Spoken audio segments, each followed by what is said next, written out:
So I would now like to welcome Dr. Teresa Petrella, Medical Oncologist at the Sunnybrook Odette Cancer Centre in Toronto, to discuss the latest advancements in immunotherapy and targeted therapy for melanoma and skin cancer. Dr. Petrella is the head of the Melanoma Site Group at Odette and chairs the Provincial Guidelines Melanoma Disease Site Group Program in Evidence-Based Care. She's also currently the chair of the Melanoma Canadian Cancer Trials Group.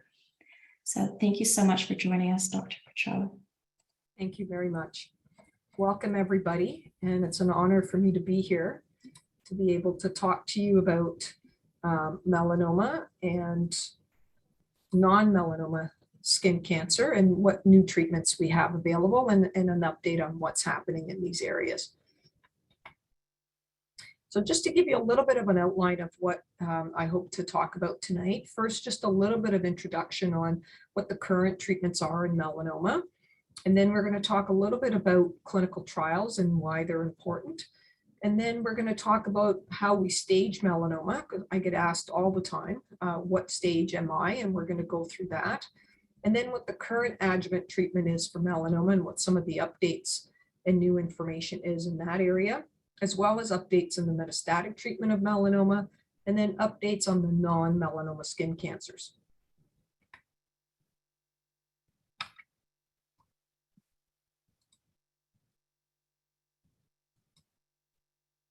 So just to start off with the melanoma part, just a few key facts for melanoma.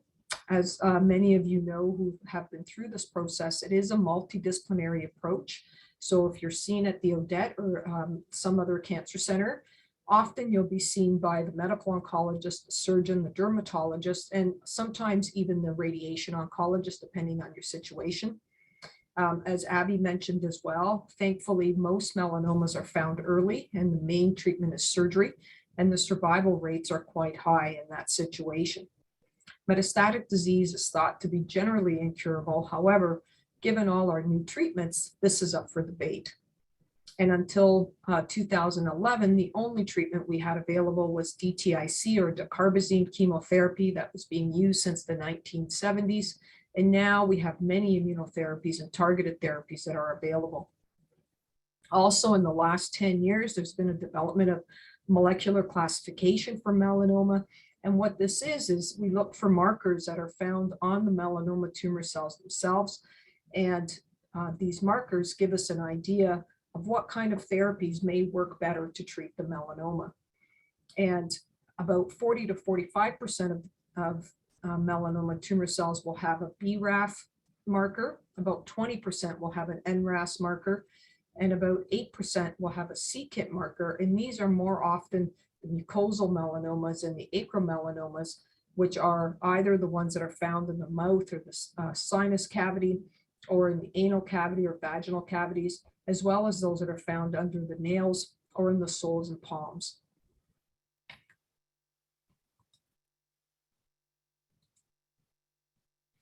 So what are clinical trials? Clinical trials are scientific studies that are conducted to find better ways to prevent, screen, diagnose, or treat disease. They help us show which medical approaches work best for certain diseases or groups of people, and they produce high quality data that help us make healthcare decisions. The purpose of clinical trials is to answer scientific questions. And in order to do this, they follow strict scientific standards which protect patients and help produce reliable results. They're involved in development of new therapies.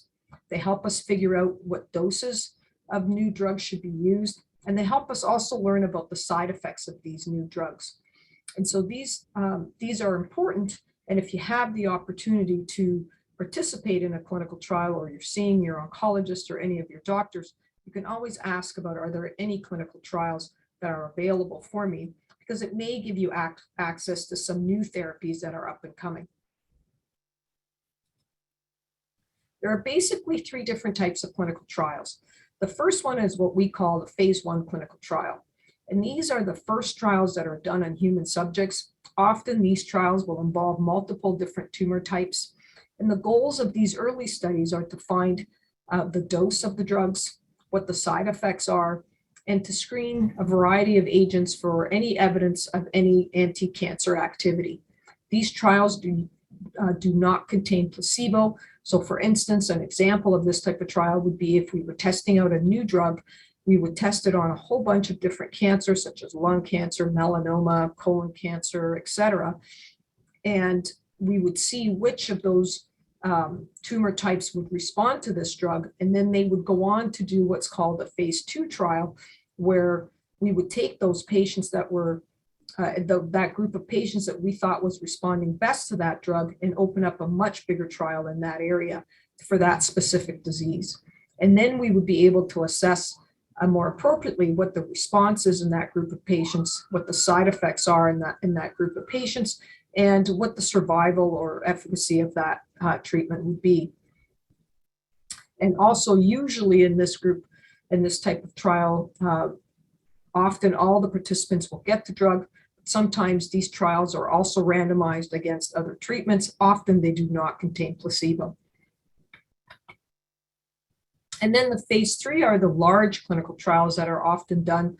And these include large numbers of patients. These are randomized trials, which means that you don't get a choice in terms of what treatment you get. There's computer-generated random assignment of the treatment. And often these trials are comparing a new treatment to a standard treatment. And when there's no standard treatment, then that comparison arm could be a placebo. These are usually the trials that would lead to drugs being approved for therapy and lead to funding of certain drugs if these drugs are successful. So the other question I get quite often is, what stage am I? And so in terms of how we determine staging for melanoma, it's based on several features of the melanoma that we see on the pathology once you've had your surgery with your wide excision, as well as a sentinel lymph node biopsy or potentially just a nodal dissection. And basically the things that we look at are how deep the melanoma is, whether or not ulceration is present, which means that whether there's breaks in the layers of the skin. And that's not anything that you or I can usually see just looking at the melanoma lesion, but this is something that the pathologist would comment on in the pathology report. And then whether or not the lymph nodes contain any melanoma. So the lowest stage is a stage 1. That means that the melanomas are quite thin, less than 1 millimeter with or without ulceration, or less than 2 millimeters with no ulceration. And this is the lowest risk group. The next stage is a stage 2, and the stage 2 is broken up into 3 different categories, and we'll go over those briefly. The 2A means that you have less than 2 millimeters with ulceration, or a more intermediate depth of 2 to 4 millimeters with no ulceration. And then stage 2B means you have that same group of 2 to 4 millimeters, but with ulceration, or a deeper melanoma that's greater than 4 millimeters with no ulceration. And then the 2C are those that are deeper than 4 millimeters with ulceration. Stage 3 basically means that there's lymph node involvement, whether it's through microscopic disease on a sentinel lymph node biopsy or nodal disease that we could feel on presentation. And then stage 4 is when, unfortunately, the melanoma has spread to the more distant sites and other organs. The parts that are highlighted in red in the stage 2B, 2C, and stage 3 are those that are now qualify for adjuvant therapy. And so just to give you a quick overview of what the melanoma specific survival is for these different stages. And so if we look at the stage 2B and 2C categories, we can see that the stage 2B 10-year survival is about 82%, and the stage 2C is about 75%. So not as well as the lower risk melanomas that you could see here, where we're up in the 90 to 99% range. And then for the stage 3 categories, you can see here that the 3As do fairly well, but below that, there's a wide range of survivals depending on how many lymph nodes are involved in the surgery that takes place. And just to give you an idea, in terms of when we talk about the adjuvant therapy, if we look back to the stage 2B and 2C, you could see here that the survivals of 75% and 82% are very similar to what we see to the stage 3B category. So what's new in adjuvant therapy? So what do we mean by adjuvant therapy? Adjuvant therapy means that we're giving additional treatment after the surgery where all the detectable disease has been removed, but where there remains a risk of disease returning and potentially spreading due to microscopic disease. So this means that once you've had your wide local excision and your node surgery, and that there's no disease left behind, what therapy can we give to lower the risk of the melanoma coming back and spreading down the road? So when do we discuss adjuvant therapy? And if you think back to the previous couple slides that we were talking about, the three different things that are important that we look at is how deep the melanoma goes, whether or not there's ulceration, and whether or not there's lymph node involvement. And this is what really guides whether adjuvant therapy is needed. And generally, those with lymph node involvement, stage 3, as I mentioned, or those with deep melanomas with or without ulceration, which make up the stage 2B and C. Stage 3 adjuvant treatment has been standard of care for several years now. And the stage 2B, 2C treatment is what's new and now available. Because the standard in terms of clinical trials is that treatments generally start out in the stage 4 patients in the metastatic setting. And if the treatments do well in that category, then it moves into stage 3. And then once it does well in stage 3, then it moves on into earlier stages like stage 2B and C. And that's what happened in this situation. So in terms of treatment strategies, there's basically two different treatment strategies that are used. One is the targeted therapy strategy, which are basically drugs that target the tumor themselves. And then there's the immunotherapy strategy, and these drugs target the host, and then it's the host's own immune system that targets the tumors. And here's just examples of targeted therapy treatments. And basically, the most common targeted therapies that we're using now in adjuvant therapies are listed there. But these are what we call BRAF inhibitors, which means that you need to have a BRAF marker on your melanoma. And if you remember from our previous slide at the beginning, this is in about 45% of melanomas. And these drugs target pathways that are involved in the cell growth and division of melanoma tumor cells. And these are the different drugs that are used. The most common is the dabrafenib and trametinib. However, we do have access to vemurafenib and cobimetinib, as well as encorafenib and binimetinib, if for some reason patients don't tolerate the dabrafenib and trametinib. And then the second strategy is the immunotherapy.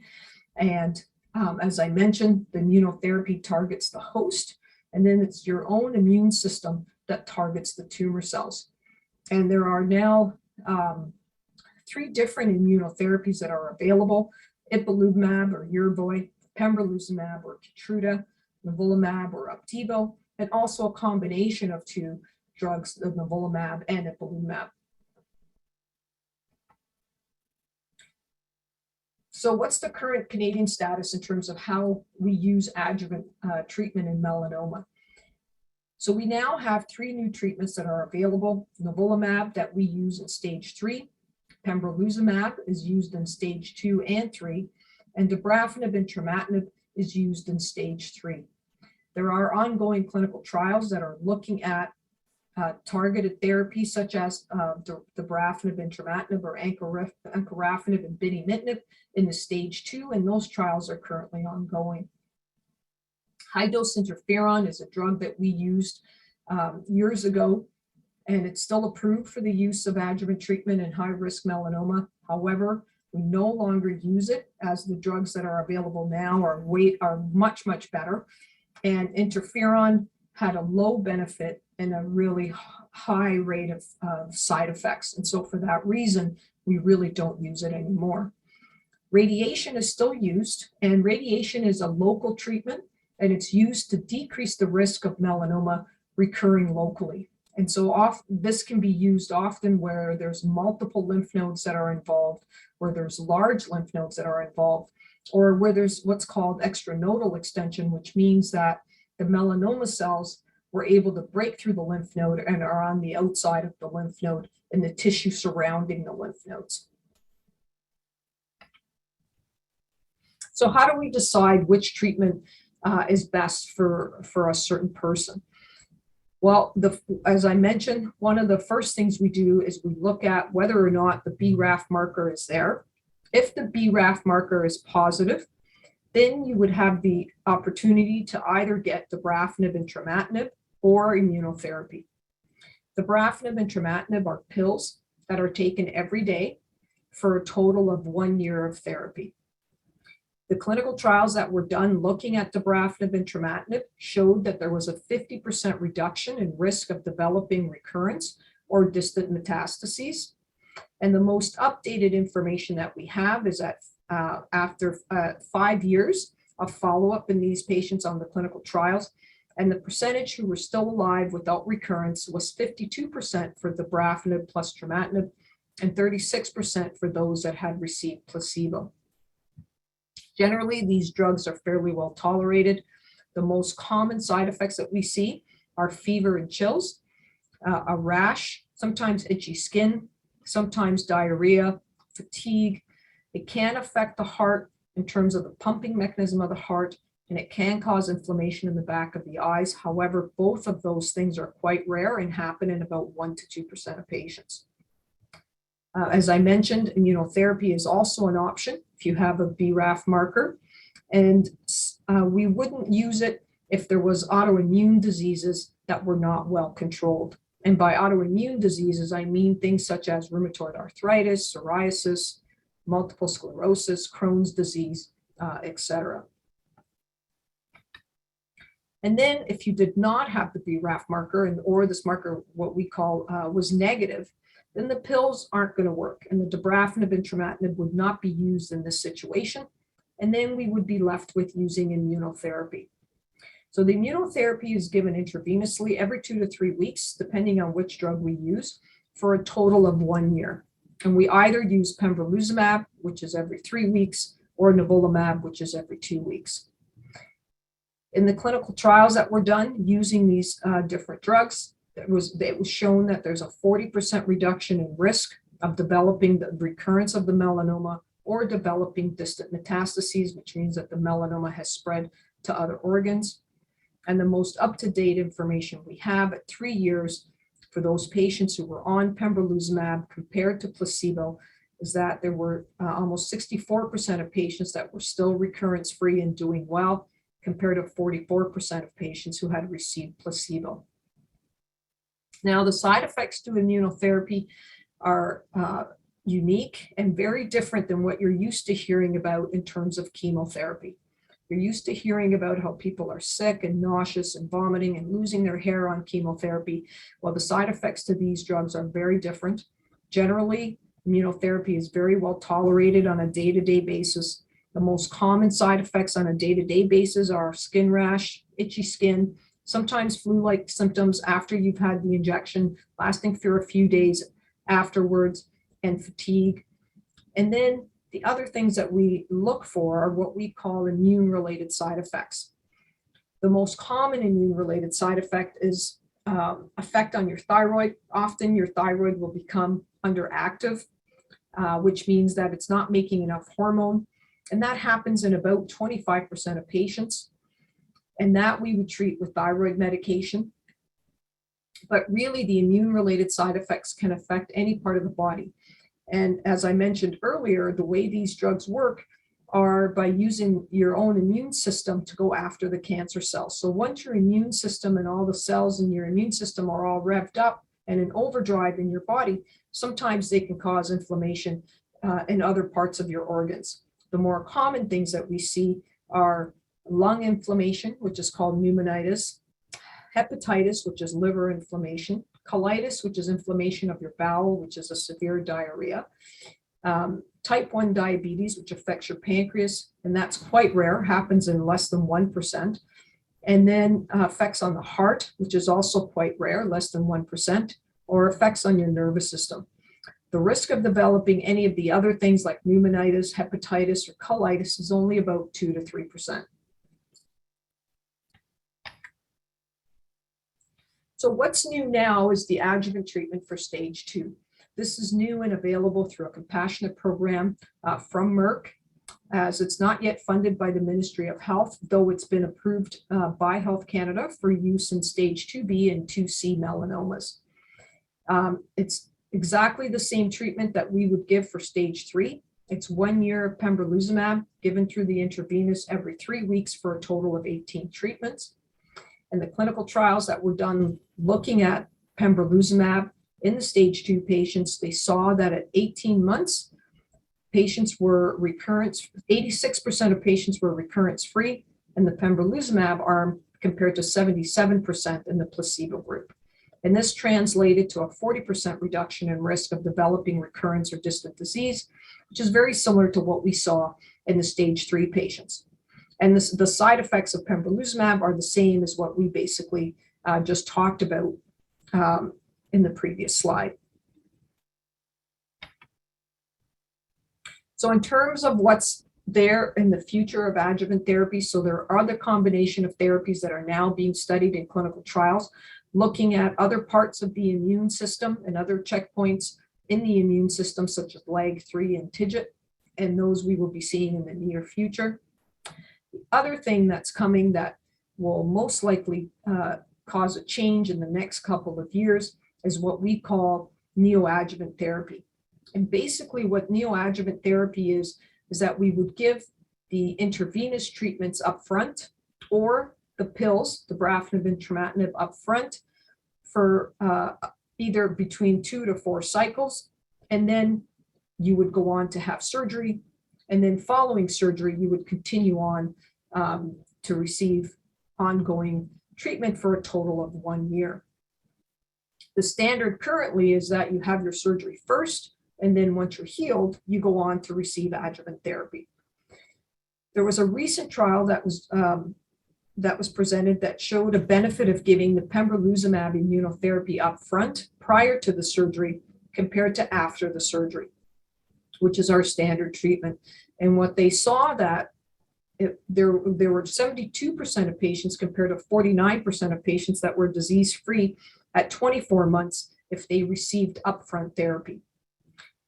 And because of these good results, this may become a standard of care treatment in the future. And this just shows you the graft for the survival for the neoadjuvant therapy compared to the adjuvant. The neoadjuvant is the group in the blue compared to those that received our standard adjuvant therapy in the red.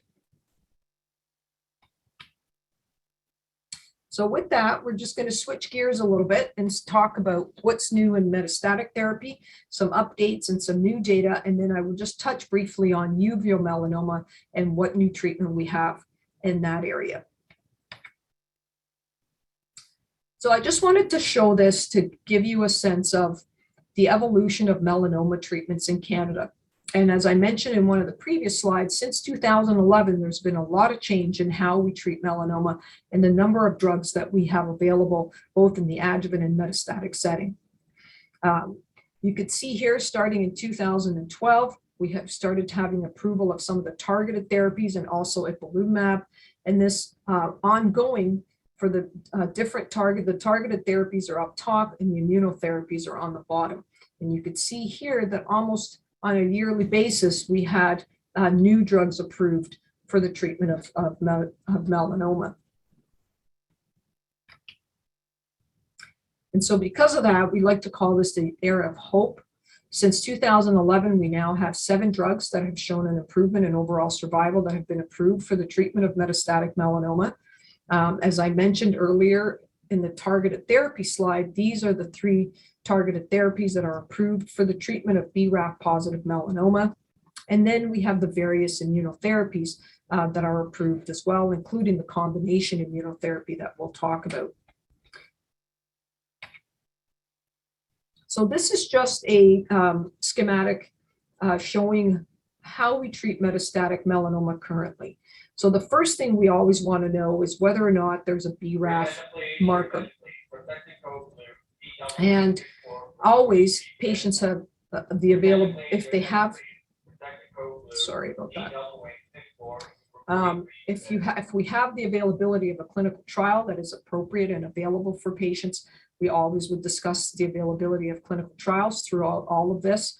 And then depending on whether you're BRAF positive or BRAF negative, we would go on to the different treatments. So as I mentioned previously, if you're BRAF positive, you would have the option to either target a therapy with dabrafenib and trametinib or immunotherapy with the different immunotherapies. And then depending of which one of these you received up front, then you will have options for other therapies down the road. If you were BRAF negative, then you're left with only immunotherapy up front. And then depending on which treatment you got, you have options to go on to other therapies, and the clinical trials would be hopefully be available at any line of therapy. And if you have a c-KIT mutation, there is trials and data that support the use of imatinib or Gleevec in this patient population as well, and that would be an option for the c-KIT mutated positive patients. So one of the updates that we've had over the last year is a combination treatment of nivolumab and ipilimumab. We didn't talk about this in the adjuvant setting because it's not available in the adjuvant setting. There was a trial that looked at these two drugs in combination compared to nivolumab in the adjuvant setting, and it did not show any benefit over combination compared to single agent. And so for that reason, we don't use this in the adjuvant setting. However, in the metastatic setting, we do use it, and we use it in selected patients. Generally, we like to use this in younger, healthier patients with good performance status, and those that have disease involving the brain, liver, bones, or multiple organs. We recently had an update for 7.5 years out in terms of follow-up for patients that were on this clinical trial. And what they saw was that 48% of patients are alive with combination of nivolumab and ipilimumab compared to 42% with nivolumab alone. And this was compared to 22% for those patients who received ipilimumab alone. However, there is a trade-off in side effects, and we'll talk about that in a second. If we think back to what we know historically, back to prior to 2012, when all we had was chemotherapy and some vaccine therapies and interferon that were available, this survival was less than 5% in this kind of time frame, just to give you some perspective.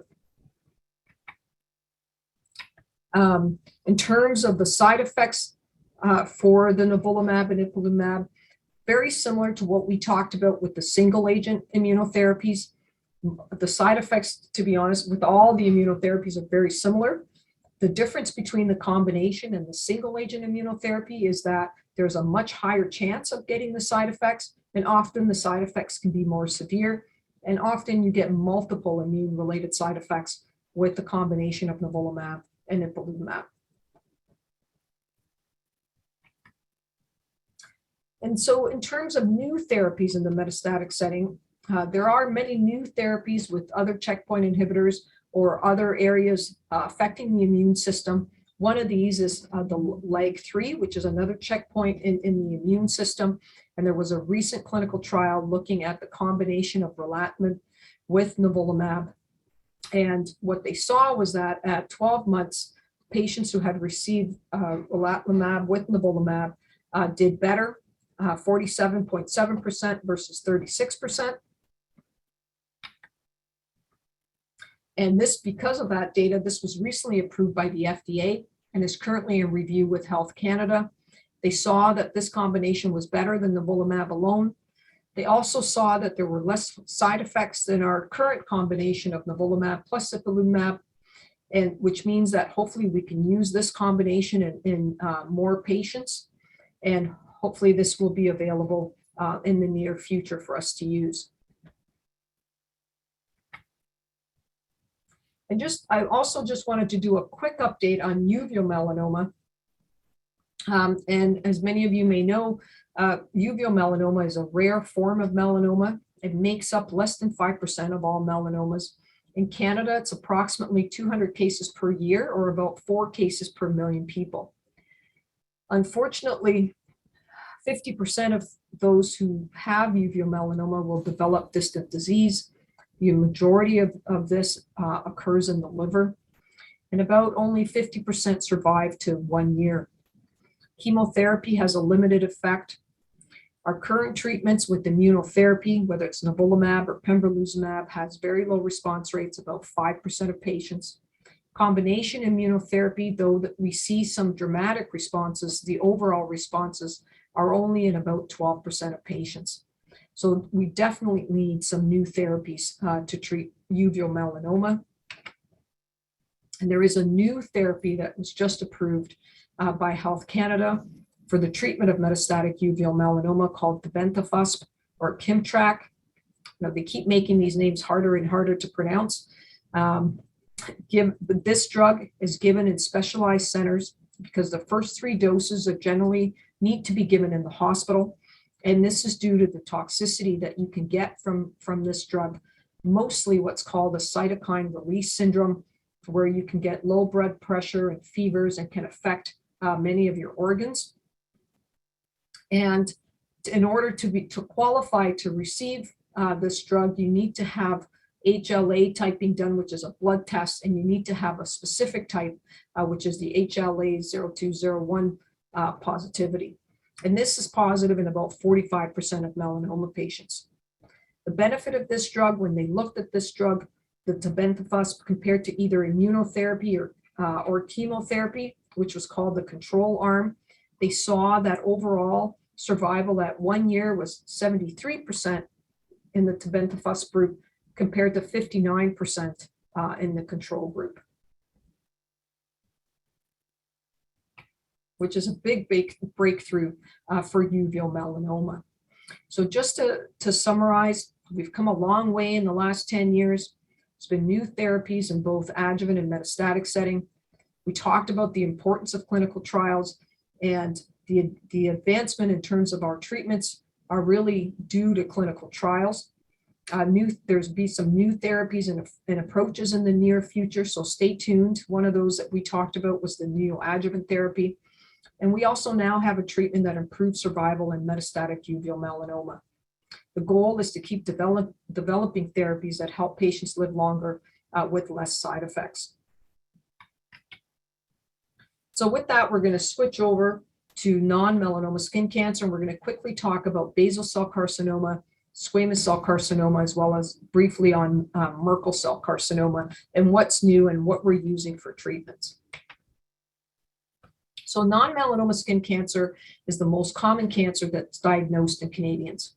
There's over 80,000 cases of skin cancer that are diagnosed in Canada every year.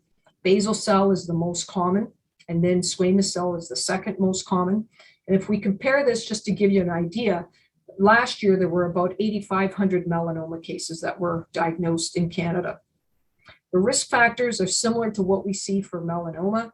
UV exposure is the biggest risk factor, usually chronic UV exposure. If you have a fair skin type, advanced age, and whether you're immunosuppressed due to other diseases or other reasons. There's been many advances in these treatments that have been made over the last 5 years or so, and we're going to talk about a few of those. So we'll start off with the basal cell carcinoma. So basal cell is the most frequently occurring cancer in adult patients, as we talked about. It makes up about 25% of all the cancers worldwide that are diagnosed. 20% will be locally advanced and can be disfiguring and cause a lot of morbidity for patients and a lot of problems. Less than 1% of these metastasize. So in general, the majority of basal cells are cut out and they're cured. But there are these 20% that can become locally advanced, and even a very small percent that can, less than 1% that can metastasize. The majority of these are located in the head and neck region. Standard treatment for basal cell is surgery or radiation. And it, as I mentioned, curative in the majority of the cases. But sometimes we can't use treatment or we can't use surgery or radiation, or it may be ineffective depending on the size of the lesion, where it's located, and whether it's going to cause a lot of morbidity or disfigurement if they have to cut out certain parts. So there are treatments that are approved for the locally advanced basal cell carcinoma. One of these treatments is called vismodegib, and basically this is approved in patients that have locally advanced basal cell or metastatic basal cell that's inappropriate for surgery or radiotherapy. In order for us to get access to vismodegib, if any of you have been through this, it is funded in Canada. There's a Health Canada program that we need to enroll you in and also submit a letter to the Exceptional Access Program with our notes from the clinic to be able to have it funded and paid for. And also, when it's complicated cases of these locally advanced basal cells, we would discuss these at what we call our multidisciplinary case conference rounds with all the physicians, surgeons, medical oncologists, radiation oncologists there, so that we can make sure we know what the best treatment option is for that particular patient. So the vismodegib, or the other name for it is Arabeg. How well does it work? Well, it is an oral drug. So you take pills every day and you're on it for as long as it works and as long as you're tolerating it. The response rates for the locally advanced disease are about, it works in about 60% of patients. I've seen many impressive responses on these drugs, and it tends to work quite well. And I've seen very few patients that have had no response at all.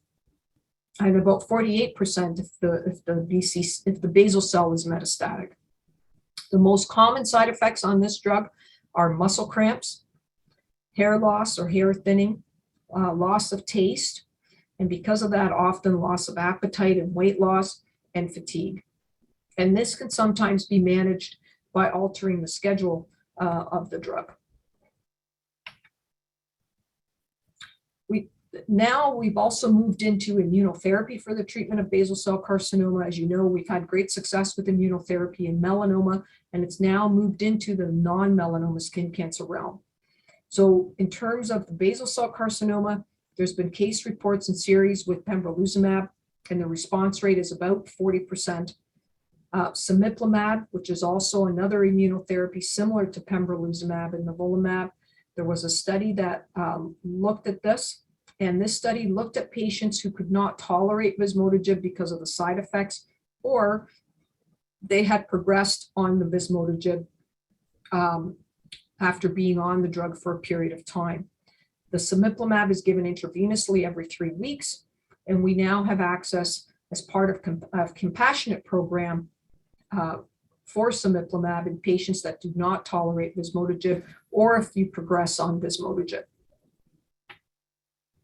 And this here just shows the response rates, as I was mentioning, about 30%, and with many patients having a durable response, which means that the responses would last a very long time.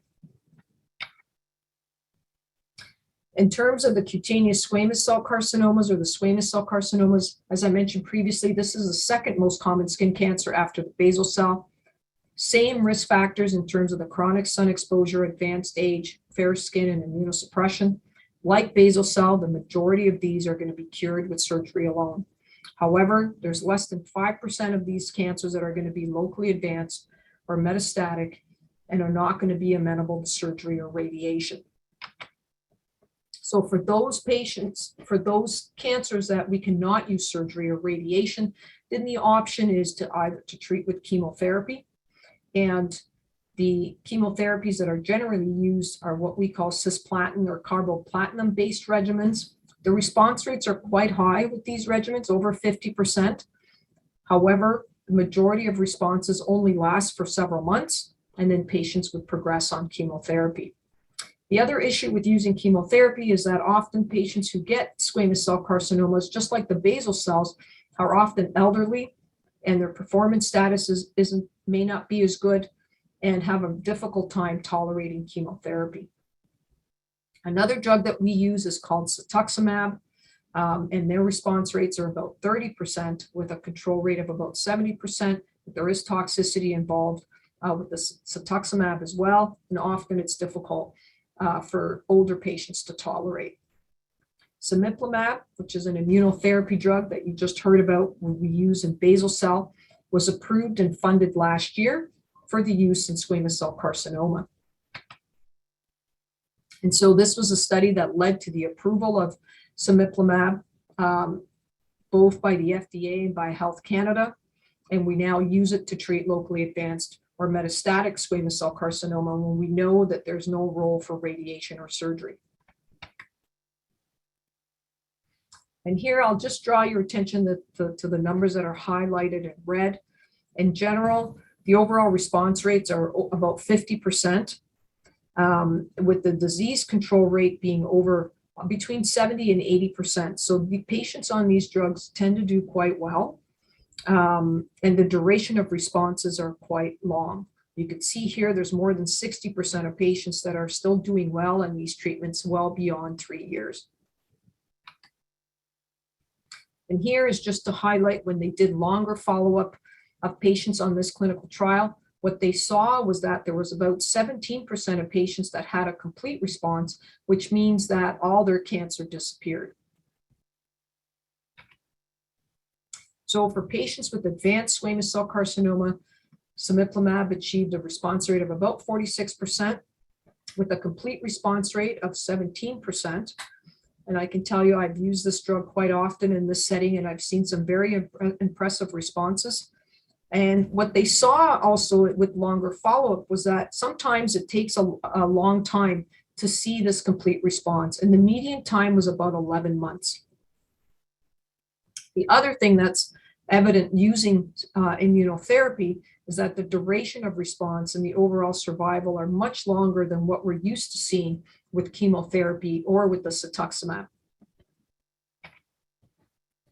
And lastly, just to highlight a little bit about Merkel cell carcinoma. So basically the treatment of Merkel cell carcinoma is surgery, just like it is with the other non-melanoma skin cancers. However, often there's a sentinel lymph node biopsy that's also done, as well as radiotherapy that's given to the site where the Merkel cell carcinoma was removed, and as well radiation to the lymph nodes if they happen to be involved. The treatment of Merkel cell carcinoma, it's very sensitive to radiation and chemotherapy. So we get high response rates with radiation. About 70 to 80% will respond to radiation. About 60% will respond to chemotherapy. However, same issue with Merkel cell as we have with basal cell and squamous cell is that often these are found in elderly patients, and hence chemotherapy is tough to tolerate. Also, we see the same issue is with the short duration of response, on an average of about 3 months with chemotherapy before things start to get worse again. And so immunotherapy was also looked at for the use of Merkel cell carcinoma, and they looked at several different drugs, pembrolizumab, nivolumab, which we've heard of already from the previous basal cell and squamous cell, as well as the melanomas, and another drug called avelumab. Basically, what they saw was that the response rates with avelumab were roughly about 63%, and hence we now have avelumab funded in Canada for the treatment of metastatic Merkel cell in patients that were previously treated with chemotherapy or for some reason couldn't tolerate the treatment with chemotherapy. And we know now that that there's a durable response with avelumab lasting a long period of time, and that the response rate is about 60%. So with that, I'm just going to summarize and conclude. As you can see, we also have many advances for the advanced non-melanoma skin cancers, just like we do for melanoma. We now have efficacious treatments for all the advanced basal cells, squamous cells, and Merkel cell carcinomas. And as I mentioned previously, the immunotherapies have different side effects from the chemotherapy. And because of this, they're much better tolerated in elderly population compared to chemotherapy. There are currently ongoing trials looking at failure post-cemiplimab in the squamous cell cancers, and as well as trials looking at other treatments in basal cell carcinoma and Merkel cell. And with that, I want to thank you very much for your attention.